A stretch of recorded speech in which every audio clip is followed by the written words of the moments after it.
சாதிவாரி கணக்கெடுப்பு நடத்த முதலமைச்சர் அதிகாரம் இல்லை என கூறுவது கோடைத்தனமானது.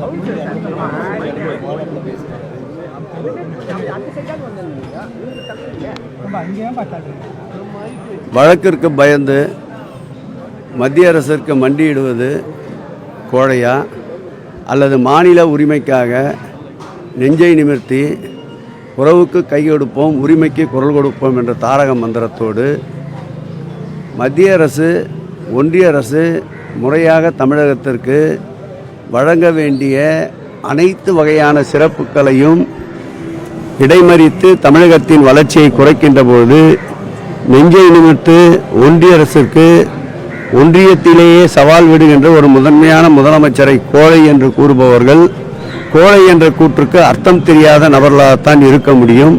ஆகவே எந்த நிலையிலேயும் இந்தியாவினுடைய இரும்பு மனிதர் என்று ஒரு காலத்தில் சர்தார் வல்லபாய் பட்டேலை போற்றப்பட்டதுண்டு. ஒன்றிய அரசை மாநிலத்தின் உரிமைக்காக எதிர்த்து குரல் கொடுக்கின்ற இரும்பு மனிதராக இன்றைக்கு ஒன்றியத்திலே இருக்கின்ற ஒரு முதல்வர், முதன்மையான முதல்வர், எங்கள் முதல்வர் என்பதை அன்புமணி ராமதாஸுக்கு தெரியப்படுத்திக் கொள்கிறேன்.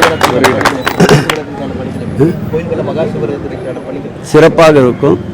கடந்த ஆண்டை விட இந்த ஆண்டு இரவு முழுவதும் பக்தர்கள் கண்பிடித்து சிவனை போற்றி வழிபடுகின்ற ஒரு நல்ல சூழலை உருவாக்கியிருக்கின்றோம். ஆன்மீக பெரியோர்கள், இசை நிகழ்ச்சிகள், நாடகங்கள் வாயிலாக சிவபெருமானுடைய பெருமைகளை எடுத்து கூறுவது, பட்டிமன்ற பேச்சாளர்கள் போன்ற சிறந்த கைதேர்ந்த பேச்சாளர்கள், கைதேர்ந்த கலைஞர்களை வைத்து இந்த முறை நவராத்திரி சிவராத்திரி கொண்டாடப்படுகின்றது. அனைத்து இடங்களிலேயும் சிறப்பாக வடிவமைப்புகள் ஏற்படுத்தப்பட்டிருக்கின்றன. மயிலாப்பூரிலே நானும் நம்முடைய ஆன்மீக செம்மல் அருமையனன் ஜெகத்ரட்சகன் அவர்களும் நம்முடைய மாநகரத்துடைய மேயர் அவர்களும் அந்த தொகுதியினுடைய நாடாளுமன்ற உறுப்பினர் தமிழிச்சி தங்கப்பாண்டியன் அவர்களும் அந்த தொகுதியுடைய சட்டப்பேரவை உறுப்பினர் மயிலை வேலு அவர்களும் அந்த நிகழ்வில் கலந்து கொண்டிருக்கின்றார்கள்.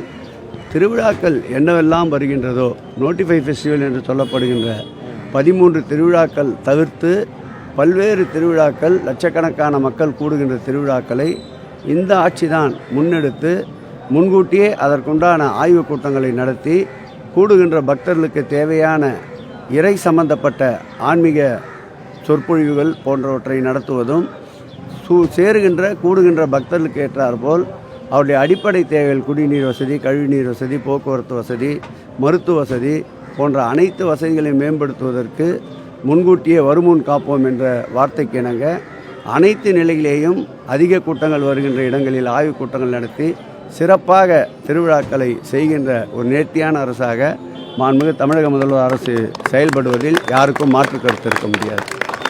அன்புமணி.